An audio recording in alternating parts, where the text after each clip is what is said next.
Hello, friends. Give me a second while I get everybody started up. Get an Instagram up on here. Enjoy the tunes, copyright free.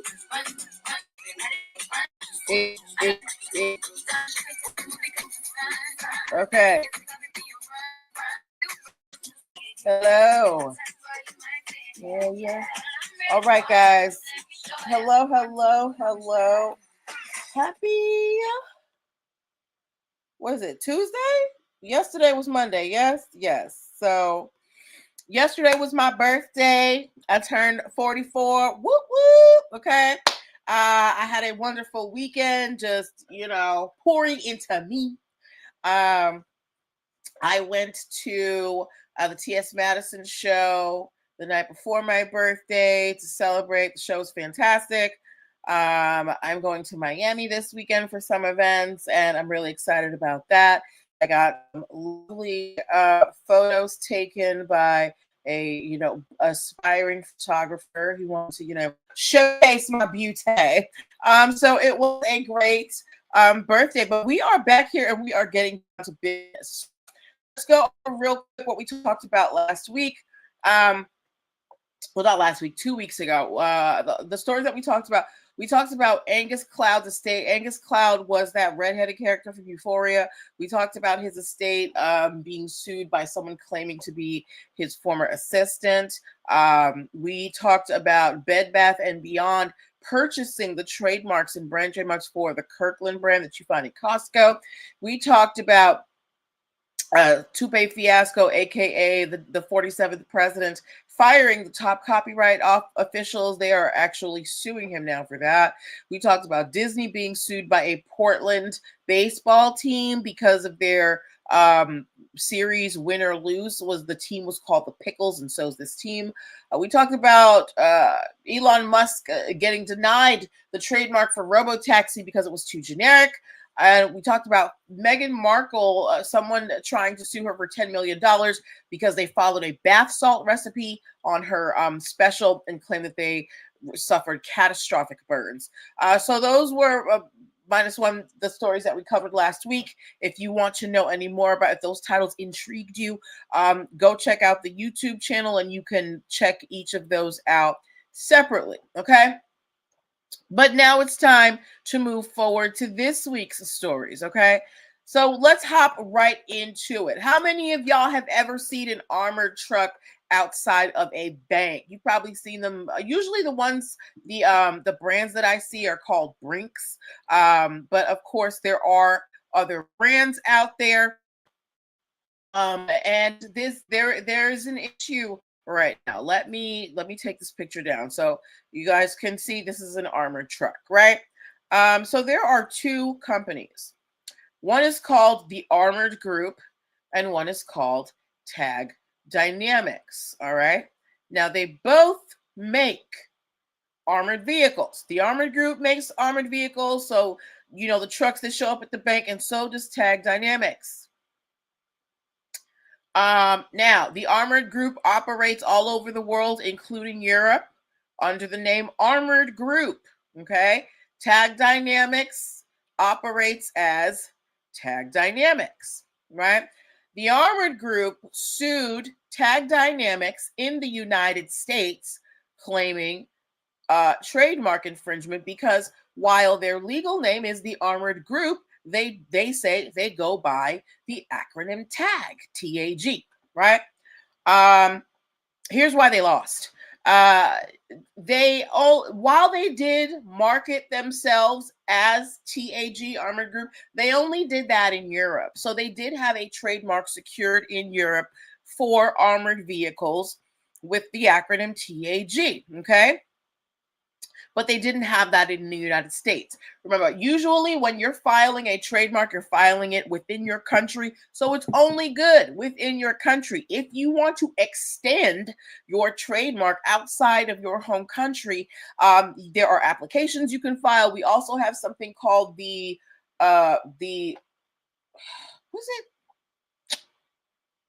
it? There's a treaty that allows you to have international trademarks, but it must be applied for. It is not automatic. So the Armored Group sued in the United States Tag Dynamics, who also makes what you call them, armored vehicles, but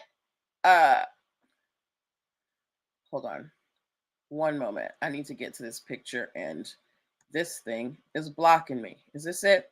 Yes. So as you can see, their logos are different, but they do have those similar letters, right? But the court said, look, the Armored Group, while you may go by that little nickname tag out in the European streets, up here in the US, we only know you as the Armored Group. So if you are having an issue with tag dynamics over in Europe, that's one thing. But we in the US of A right now. So the Armored Group did not win that infringement case because, again, your trademarks do not extend internationally unless you apply for that. Okay. Also, Tag Dynamics was never, they never marketed themselves as associated with the Armored Group. They were always just known as Tag, right? Their logo is different. You see, the Armored Group has this orange and white. Tag Dynamics has this black, that has this yellow and white on black, right? So the Armored Group was a little bit too zealous, but Tag Dynamics, they came out victorious. So again, remember, when you file your trademark, it's only good in your country unless you file for that outside of your country. All right? Okay, next story that we are talking about. Let's go here. I want to put you down here, grab you. How many of you have ever heard of Brown University? If you have ever heard of Brown University, please give me a bear emoji in the comments. Okay. Brown is one of those Ivy League schools. It's located in Rhode Island. I have a couple of friends who graduated from there. And Ivy League schools are very protective of their reputation, right? Now, if you've gone to college or even high school, every educational institution has some type of newspaper or newsletter. If you were ever on the some type of newspaper team at your school, whatever school that may be, just give me like a newspaper emoji in the comments. Wherever you're going to find people getting educated, you're going to find some type of publication, right? So this was the same at Brown. They have multiple publications, including one called the Brown Spectator. Now, the Brown Spectator, it is considered a conservative student newspaper, however you define conservative. Now, the editors of this newspaper, they published a list of DEI policies that Brown University had, after this administration kind of said no more DEI. So this newspaper that is under the university published a policy. Published an article, laying out the DEI faculty. I don't know what that means, and policies of the school. And remember, the paper is called the Brown Spectator at Brown University. So Brown University is now suing for infringement. Now, again, these students they go to the school, right? But this publication, it's while it's under the school, it's still separate. So the school is suing, saying that this is trademark infringement because the school does not endorse that type of rhetoric, and they're using the school's name in their title. The students who are involved with this newspaper, the Brown Spectator, they're saying that it's unfair because Brown University does not enforce that on other newspapers that are in the school. Why do you think that is? I'm going to tell you why that is, because none of the other newspapers are out here trying to out people for as DEI faculty. You gonna tell me what DEI faculty please means, please, brown spectator, and what's wrong with having DEI policies? We have documented proof that a lot of our higher institutions, particularly the PWIs, they have a history that is founded on slave labor. In DC alone, Georgetown University had to repay several families like $1 billion. Like if they had to repay these slave families, or descendants of slaves, I should say, they would have had to pay them billions of dollars, but they came up with some type of arrangement to quote unquote reimburse them for owning their ancestors. Okay, so understand that higher institutions, particularly PWIs, they participated in some of the issues that we have today that contribute to inequity. So Brown University, they don't want to be seen like that because they want to be inclusive. So you, Brown Spectator, a newspaper under this university that is for the education of all, they don't want to be associated with that. So they don't want you using their name, okay? But yeah, so Brown University is suing a school newspaper for trademark infringement because the school newspaper uses their name, Brown, in the name. Do you think that Brown University has the right to do this, or are they putting a damper on free speech? Should the Brown Spectator newspaper be allowed to list the DEI policies and quote unquote DEI faculty of Brown University? Let me know in the comments what you think. I personally think they should be expelled, because what is a DEI faculty? But that's just me. Let's move on to our next story. Let me remove this. Stop the screen. If you are tuning on a Tuesday at 3 in the afternoon, I've been taking some time off and I felt like going live, so I did. All right. Next story that we are talking about, let's go here. I see a lot of people, particularly men, enjoy this brand, Carhartt. I'm going to put this up here, right? Please. Put this image up here. Yes.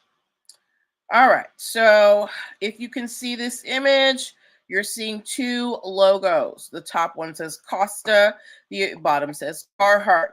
Now you may recognize the Carhartt. I see a lot of people wearing Carhartt t-shirts. They make like work gear, jackets, and things like that. Really high quality work clothes, right? And you can see their logo right here. Costa is short for Costa Del Mar, and they make sunglasses, right? So Costa and Carhartt have been in a long-standing battle over their logos, these C's, these stylized C's. Now, you may say they're a different color, but Carhartt actually publishes their Carhartt logo in several different colors. So let's just imagine this is black. So Carhartt and Costa, one which makes work clothes, another company which makes sunglasses, Costa Del Mar makes sunglasses. They have been in a battle over their logos. That, you know, one is saying it infringes on the other, right? And they've been trying to work this out. Well, apparently they have come to a settlement. We don't know what the settlement is yet, but the court is very eagerly awaiting it. Why I wanted to bring this up is because sometimes you don't have to wait for the judge to give you to make a ruling, to make a deal between two battling companies. Costa and Carhartt, they've decided to settle this among themselves. And I'm willing to bet that they're going to have some type of exception agreement where they can keep the use of their logos, but it only has to be in their, respective fields. So Costa Del Mar, yes, you can use that on your sunglasses, but don't go out here and start making t-shirts and caps. Carhartt, you can make your jackets and, t-shirts and pants, but we don't want to see you out here making, Ray-Bans and things like that. So that's what I think is going to happen. the other thing that I think might happen is one of them decides to change their logo, which I highly doubt, because rebranding costs so much, especially when you get to a certain point where everybody's, they know your brand. Rebranding costs a lot of money. So it might be more financially beneficial for them to figure out a carve out exception so that each of them can keep their branding, but you have to follow a line. It's much like with what is it, Valentino, the Valentino line. It's a luxury line, but there's Valentino and there's Mark Valentino. Those two companies, which make similar products, they have an agreement with each other that Mark Valentino has to use the whole name. They can't just use a V because that's for Valentino, right? So remember, carve out exceptions. Okay. Good luck to Carhartt and Costa Del Mar. Okay, let me close that out.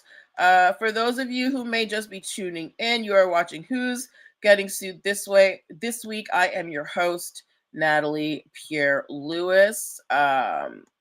And we just finished talking about a clothing line versus a sunglasses line. So let's move on to another clothing line. Okay. Now I'm gonna sing a song, okay? And if you know the name of the song, just put it in the comments, okay?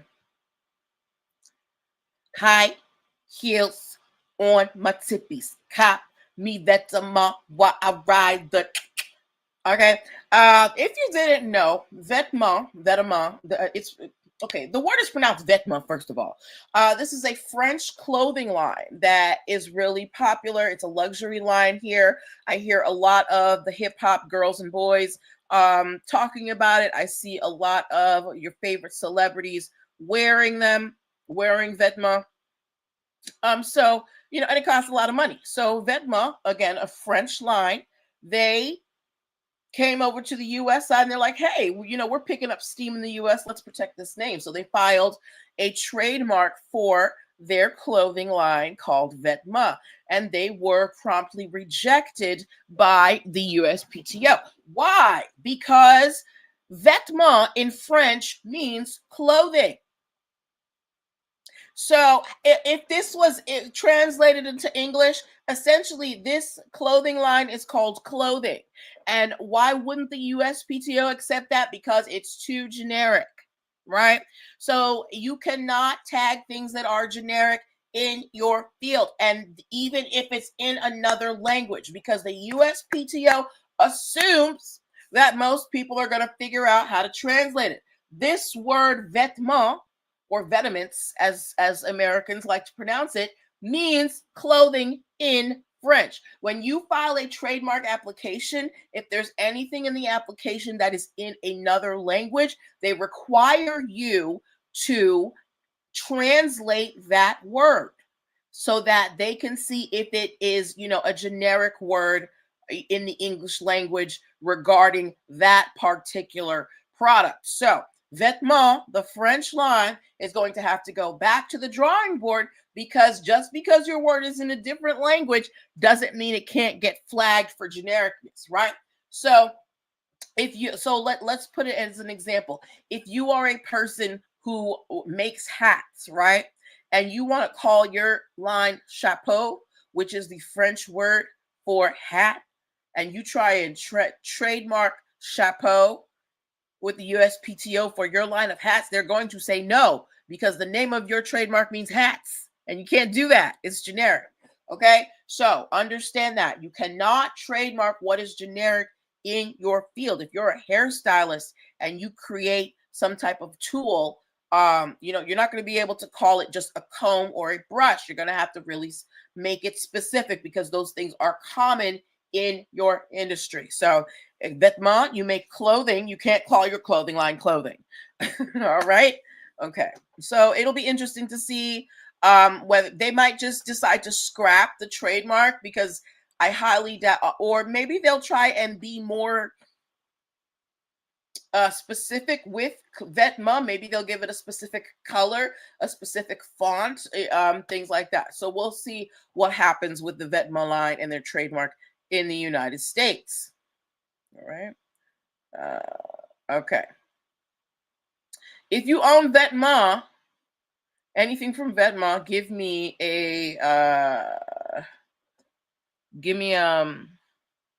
so what is that?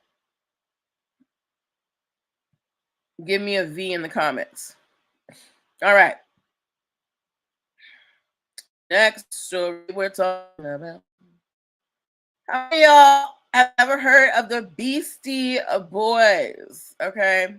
Now, the Beastie Boys, they are one of the original hip hop groups. Yes, these funky white boys. You know, they I can't recall the songs now, but Beastie Boys have a documented history with hip hop and rap. People know their songs, they're popular, great, right?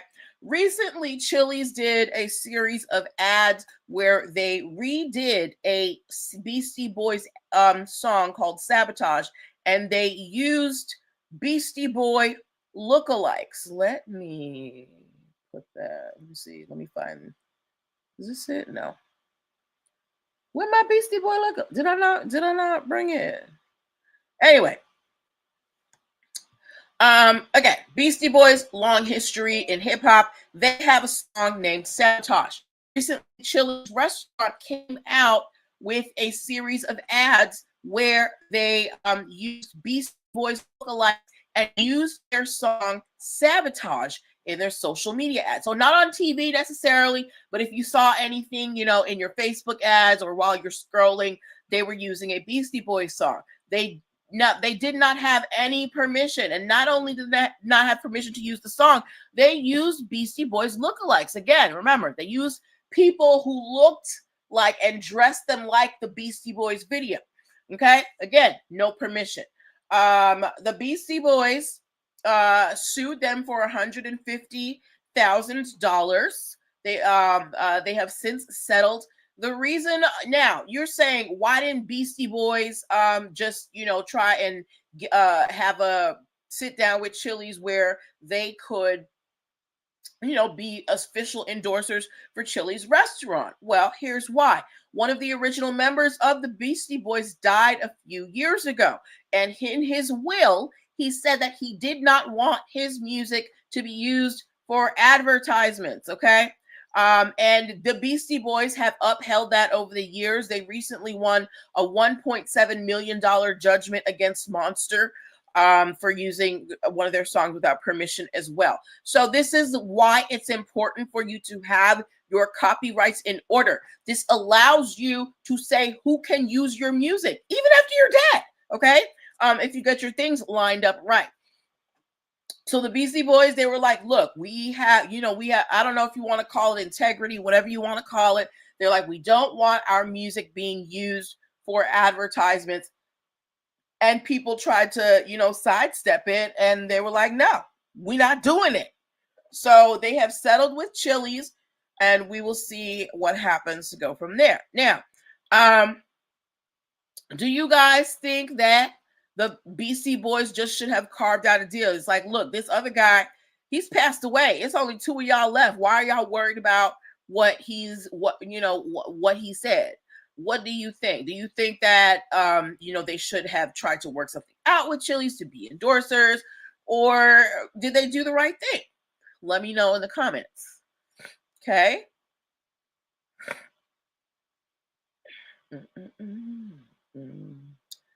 All right, Beastie Boys, and I know the songs are gonna pop in my head as soon as this show things off. All right.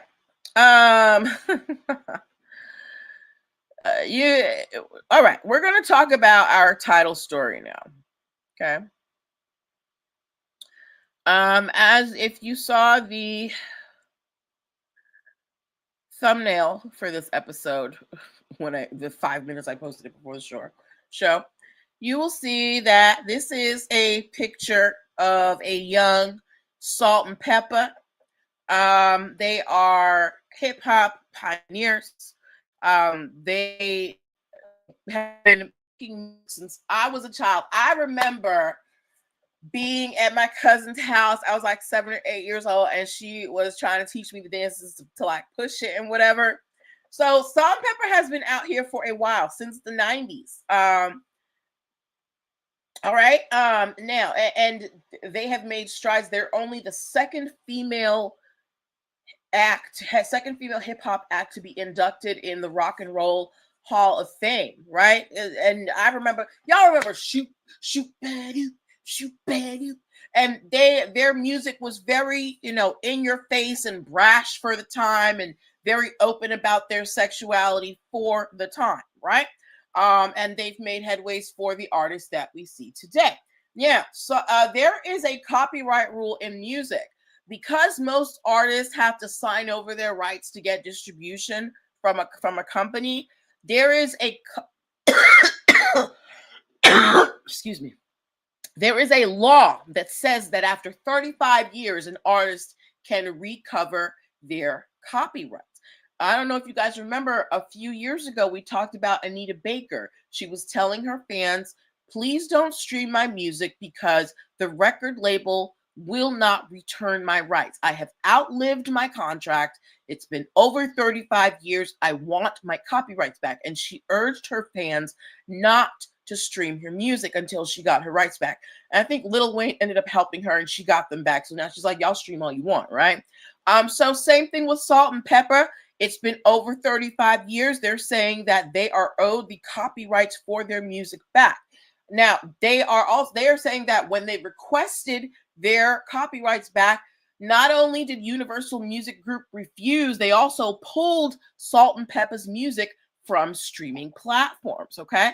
Now, according to UMG is saying that Salt-N-Pepa sold their royalties to a third party, and that the songs were worked for hire, meaning someone hired Salt-N-Pepa to make those songs for them, which I don't believe. Now, did they sell them to a third party? I don't know. I actually tried to find out. I was trying to do some research to see, did Salt-N-Pepa sell their distribution rights, their royalty rights to another party? I couldn't find any evidence of that. So UMG, if they sold it to a third party, who did they sell it to? And if they didn't, run them their copyrights back. You cannot retaliate against these artists for asserting their rights. But again, this is why you need to have your rights in place so you can fight these big companies. So Salt-N-Pepa, they're going after UMG. They're saying that, we are owed this. We again, like Anita Baker, we've outlived the contract. It's been over 35 years. Run us the royalty rights.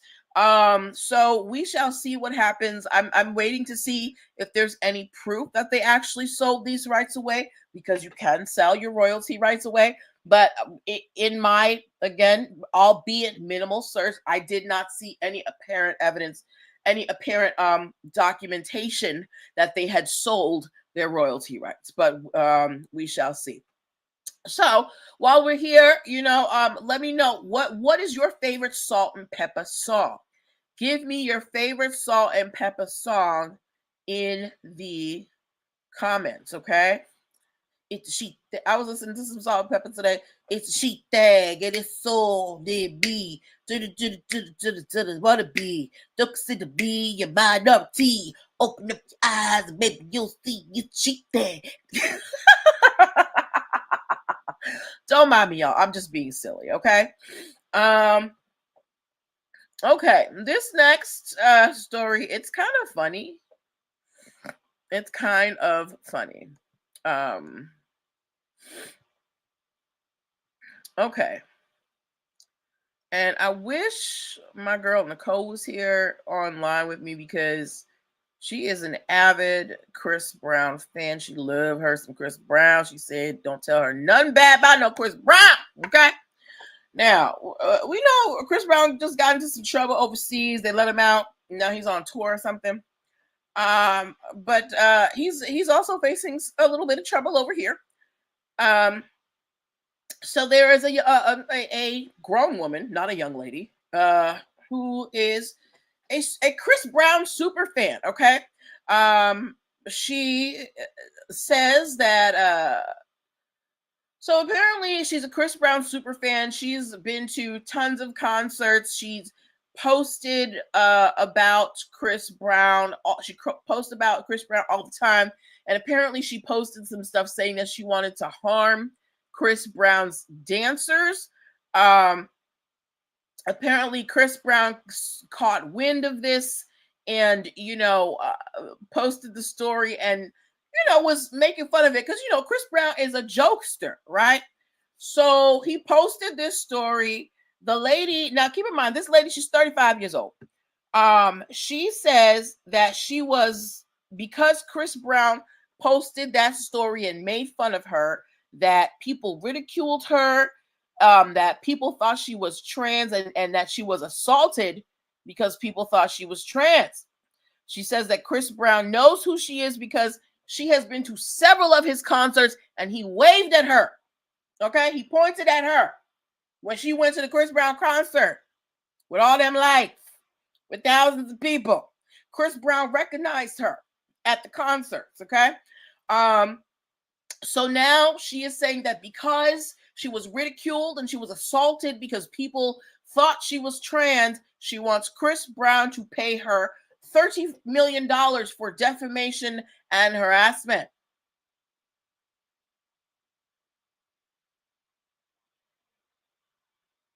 As you can see, I don't agree.